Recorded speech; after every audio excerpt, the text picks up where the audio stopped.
Bom dia, minha turminha. Tudo bem? Como vão vocês? Vocês estão bem? Espero em Deus que todos estejam bem, né? Que esse dia possa ser um dia abençoado, né? Que nós possamos mergulhar na presença do Rei e que Ele conduza nosso caminho, nossa vida, em nome de Jesus. Que o nosso dia comece bem, né? Bem, nós vamos trabalhar com o período colonial, né? Vocês viram o período pré-colonial, hoje nós vamos trabalhar com o período colonial. Quanto tempo durou esse período e ele começou, quando ele começou e quando ele terminou? Vocês vão entender agora que o período colonial, ele começa quando Portugal toma posse do Brasil. Esse período ele se estende, ele vai de 1530 até 1822. Em 1822 foi proclamada a independência do Brasil. Então, esse foi um período longo, né, extenso.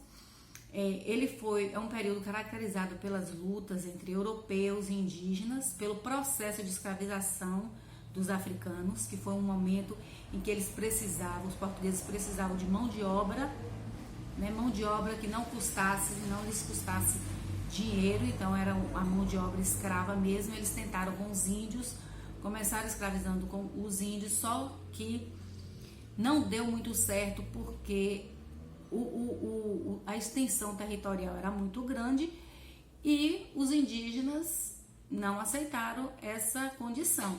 E aí entraram em conflito, em guerra.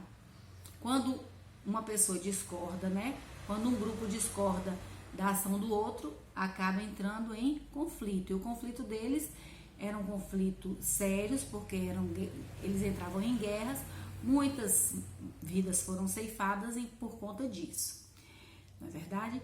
Então, esse longo período que foi caracterizado pelas lutas entre europeus e indígenas e pelo processo da escravização dos africanos, que foram trazidos para a lavoura de cana-de-açúcar. Vocês lembram bem que eles começaram explorando o pau-brasil, posteriormente trouxeram mudas de cana-de-açúcar, porque o açúcar era um artigo de luxo, era muito caro. Por ser muito caro, eles começaram a produzir aqui no Brasil. Então, o açúcar ele era vendido no grama em farmácia. Então, só tinha direito a degustar do açúcar quem tivesse muito dinheiro, porque custava caro, né? Então, essa cultura da cana-de-açúcar, ela foi responsável pelo povoamento do litoral brasileiro, pela fixação dos colonos. Os colonos se fixaram aqui nessa terra. Então, no período colonial, muitas cidades foram fundadas. Lembra que foram fundadas algumas vilas inicialmente? Pois é. Nesse período da cana-de-açúcar foram fundadas muitas cidades. Isso fez com que o Brasil fosse colonizado, fosse povoado, não é? Então, essas cidades, elas foram crescendo, né, graças à compra e à venda da produção local, né, a produção da cana-de-açúcar aqui no Brasil. Desses recursos, os principais foram a cana-de-açúcar, o gado, o ouro e o café.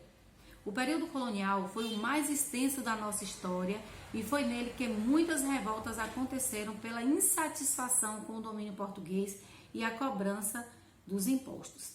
Então, a valorização da produção açucareira, essa valorização fez com que o Brasil fosse colonizado, fosse todo, como se diz, habitado, né, pelo povo português e posteriormente pelos africanos, porque quando eles foram trazidos da África para cá, um novo povo se estabeleceu aqui na terra. Então já tinham os indígenas, os portugueses já haviam chegado, demarcando o território, não é verdade? Demarcando o território, viu-se, teve a necessidade de mão de obra, que os índios não estavam dando conta e não estavam aceitando a condição de escravização. Aí eles pegaram esses africanos, né, trazidos de lá da África, e escravizaram esses africanos, trazendo para o nosso território um outro povo. Ou seja, desses 3 povos principais, que foram os indígenas, que foram os primeiros habitantes, posteriormente os portugueses e logo depois os africanos, a terra brasileira, o território brasileiro ficou povoado por 3 tipos de povos distintos, povos diferentes, certo?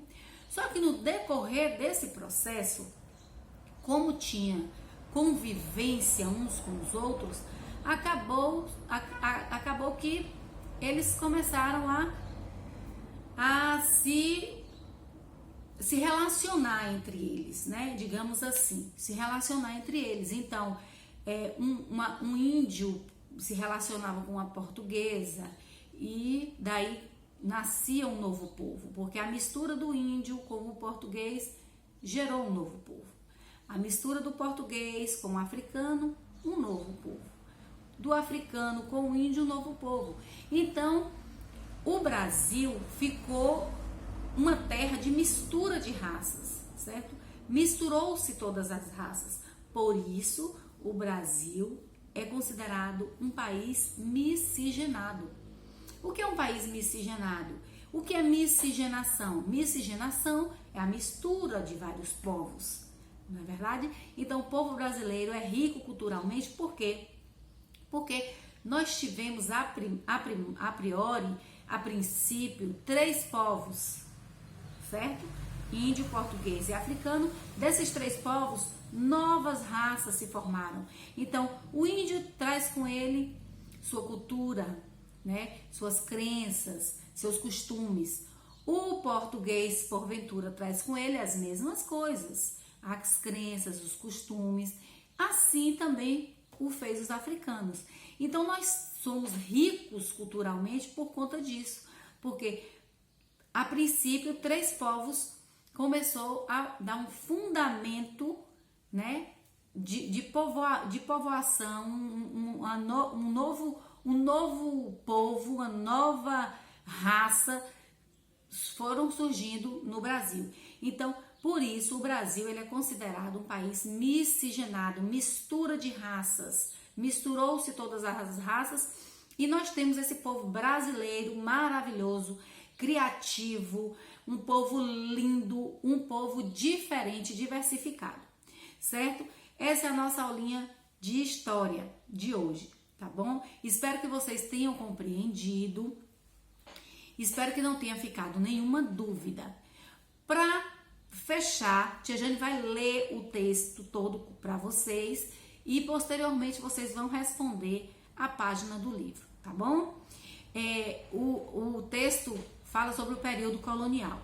O período colonial começa em 1530, quando Portugal toma posse do Brasil. Esse período se estende até 1822, quando é proclamada a independência do Brasil.